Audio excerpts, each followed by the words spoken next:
Estamos de volta no programa Caminho da Luz, hoje conversando com o nosso querido amigo Laureano Santos, que está nos falando sobre a Bíblia. Você já falou alguma coisa, Laureano, sobre se a Bíblia realmente é a palavra de Deus? Alguns dizem que sim, outros dizem que não.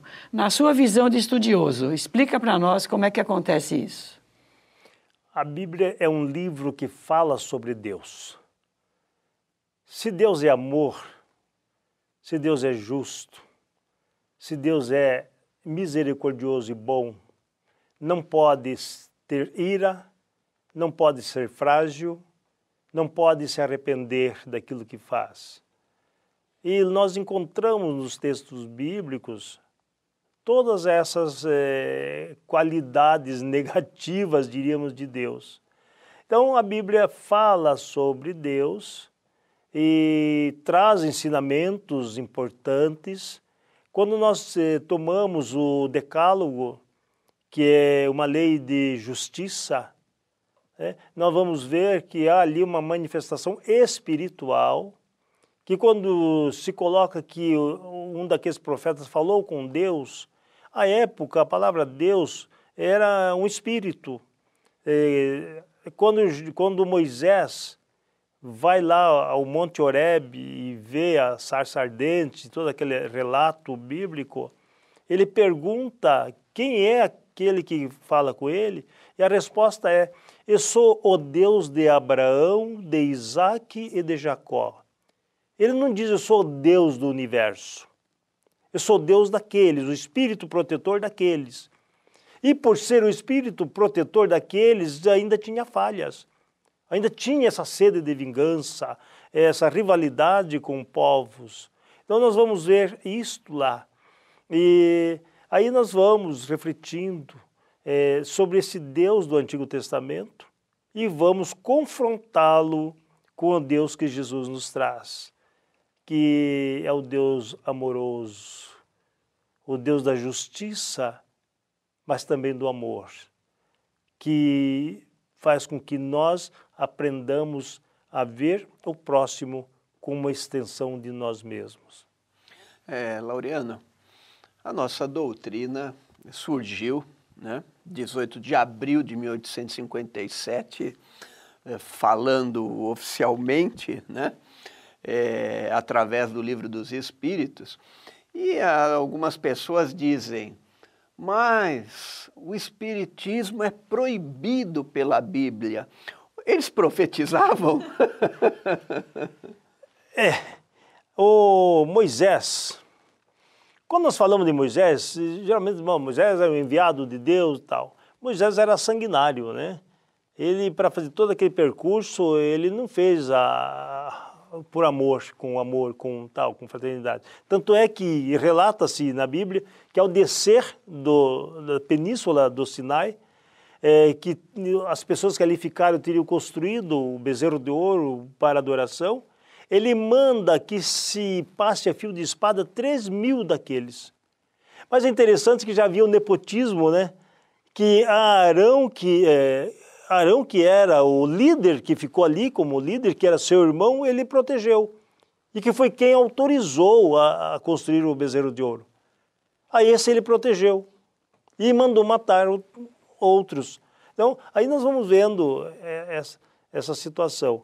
E ele, ali no texto, em determinado momento, ele diz que as pessoas, quando entrarem na terra prometida, não façam como aqueles que lá viviam, que passavam sobre brasas, o fogo, que ouviam necromantes mesmo, e que consultavam os mortos.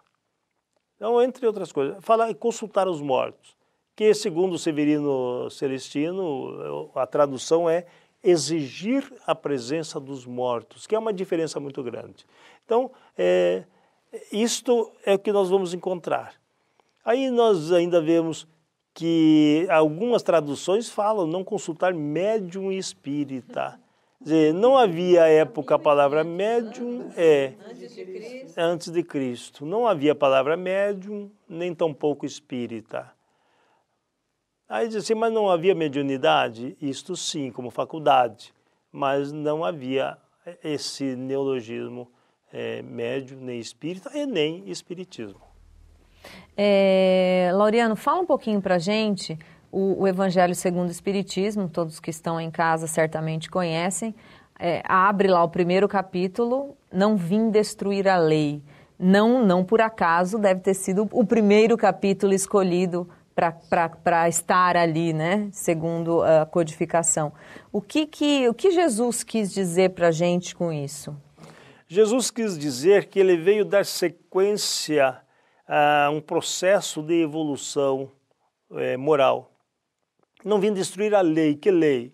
A lei de justiça, que está contido no Decálogo, né, os 10 mandamentos, que é a não adoração a ídolos, a imagens, nem que está no céu, nem na terra, nem embaixo d'água, que é ter um único Deus, tá? E não matar, não roubar, não cometer adultério, não levantar falsos testemunhos, tal. Então, essa é uma lei de justiça, que na verdade é a lei do não.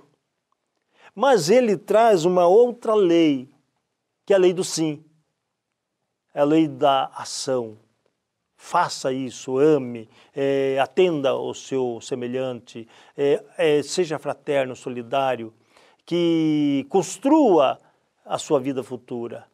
Então, ele não veio destruir, e nem os profetas, que são as revelações. Lá no Antigo Testamento nós encontramos os profetas de hoje, antigamente eram chamados videntes.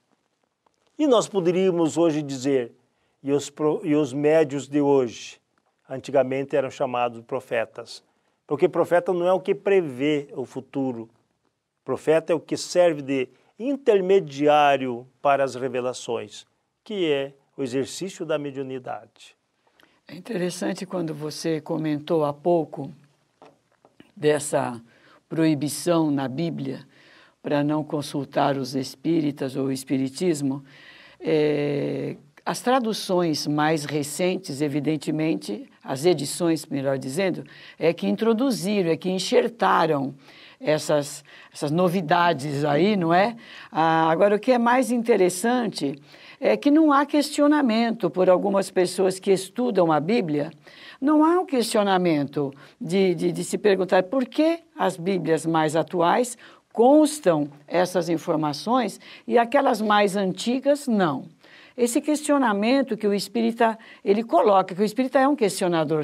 Você concorda que o espírita é um questionador e acha que deve ser mesmo? É porque a doutrina espírita enfatiza com evidência o livre-arbítrio. Então, precisamos pensar nisto, a liberdade da busca.